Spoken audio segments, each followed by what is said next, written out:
Hey guys, how's it going? It's me, Josh. Welcome to the channel. Ask Josh. And guys, always remember, you can always add me on Twitter. Follow me. My link is down there below. And my thing's not wanting to play. There we go. I got it. It's a little iffy. Quick thing before we dive into, if you notice my face is a little red, like right in here. I just got off streaming on my Twitch channel. I bought this new game. I'm not gonna try to say it right now, but basically you're a paranormal like investigator, and it's pretty fun. It will scare the shit out of you though, just so you know. So if you want to check that out, be sure to check out below. Check out my my Twitch, and you can see that down there. Come follow me on there. Say something to me. Come step in and watch me scream because I was doing a whole lot of screaming. Anyway, guys, let's jump into it here. All right, so let's go a recap of week 2. I told you to sell Jordan Reed. He got hurt. It was a good sale if you sold him. Good luck, good job on that one. John Brown, like I said before, he cannot stay week to week. And Leonard Fournette just had the gut feeling. I don't actually think Leonard Fournette had a bad game. I don't know. I'll have to see if I can pull up his stat on that because I don't remember here. Because let's see, what was it?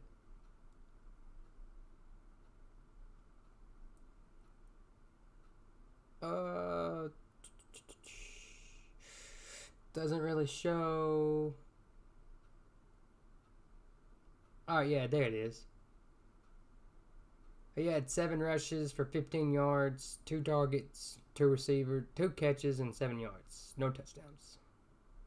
So yeah, he had a couple catches, but no, wouldn't even deal with him. I'd get him out.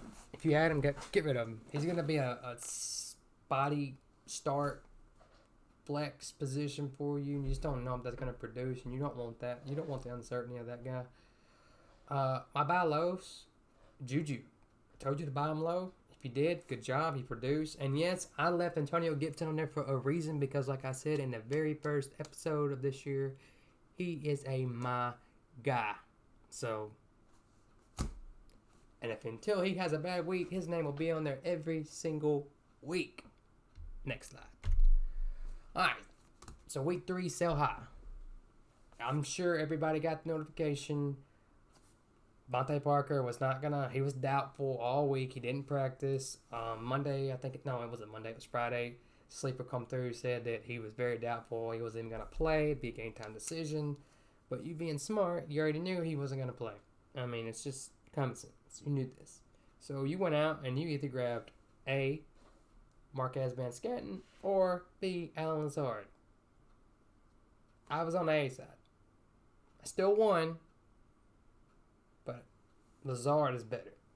So if you went and you snatched Lazard before the game, you played it, ship him out now. You won't have the value on him after this game. I'm telling you, get him out of there. Michael Gallup, another one. He was probably a late round pick for you that you stashed on your bench, and you probably still have him on your bench, unless you were just hurting real bad after that week 2 disaster that you started him. If you did, you're happy. But, again, I don't know. I just don't see it. Dak isn't targeting him as much. He's definitely not targeting Cooper. But it's just more or less like he's targeting all the backups, 3rd string, 4th string receivers, and the tight end. So, I would look to move him to try to upgrade the position if you could. Number 3 is a waiver wire pickup I told you about last week, Mike Davis. He had himself a nice little game in replace of CMC. So, if you just picked him up to block him like I did, you don't really need him, send his ass on, get somebody else to fill your spot, to fill your needs. Buy low. And I messed up on my spacing here. That's all crooked. Sorry about that. David Johnson. He didn't really do much this past week, but it was the Steelers' defense. Steelers has a tremendous run defense. So it's, you knew that was coming. But still, the owner probably has him in a flex or an RB2 spot. He may be willing to sell if he's needing help in receiver in the area. So if you have some of the Alan Lazard or Gallup, maybe you can package them together and ship them over to the David Johnson owner and try to pick him up. He's a nice flex play every week. I would put him in my flex every week if I could. Chris Carson.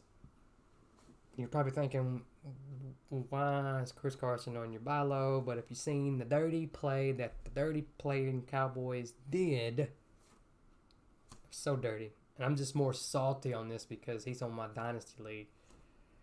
And I had a great shot. I still have a good shot. But still, losing Chris Carson for probably a week or two is going to hurt me. Because I think I got to play number one guy next week. So, yeah. Anyway, that's enough of my problems. But people are going to be scavenging the waiver wire for pickups. And there's not many good running backs except for Myles Gaskin, who I probably should have added to the waiver wire. I really should have if he wasn't already picked up. But he's probably gone in most leagues. But yeah, Chris Carson, leg injury. I think they said the MRI the scan wasn't too terrible. Chance he may play this week. I doubt it. So go get a backup. Carlos Hyde. And you're going to see that right now. In my waiver wire, I decided to put them in order this time so it wasn't as confusing. And even if you play with free agency acquisition budget, known as FAB, if you play with your FAB, like me, and you should, FAB is great. This is my list. This is how I would order my FAB or my waiver wire and FAB if I was that FAB in my list. And then I got my percentages. So number one, let's talk about Jimmy Graham, or Jimmy Grandpa, as people call him. He is going to be fantasy relevant as much as Nick Foles is behind center, and he's already been named starter. I'm so glad that I kind of just was peeking at my waiver wire last week, and I seen Jimmy Graham on there, and I was like, I want him. I don't know why, but something told me to get him. And I'm glad I got him now because I'm already getting trade offers for him, and it's magic. I need him because I ain't got a tight end. Well, I got Jordan Atkins in my dynasty, but Jimmy Graham, love it. I love how I kind of just seen the future on that, but not really. It was luck. But I would definitely blow 20% of my FAB. So in Hines terms, if you're looking at this, if you're looking at a $100 buy on your free agency budget that you get at the end of the year, 20% would be $20. So there you go. Number two is Carlos Hyde. Now, if you're the Chris Carson owner, you're going to do more than 10% because you want to secure his spot. Carlos Hyde in my league, unfortunately, is already gone. I play in a 14-man league on Dynasty, so he's been gone. I may try to look to see if I can add the third string because maybe he may get some work in if he's on the waiver wire. But 10%, if you're needing a running back, if you have Chris Carson and you're looking to get his backup, Carlos Hyde needs to be above Jimmy Graham in your book. And I did this based off mine, so that's why he's the second one. If you're the owner, Chris Carson, 25%, 20%, arguably. So, it is what it is for him. I don't know if he's going to do good or not. Russell Wilson just may run the ball himself. He may just pass more. Who knows? On the third one.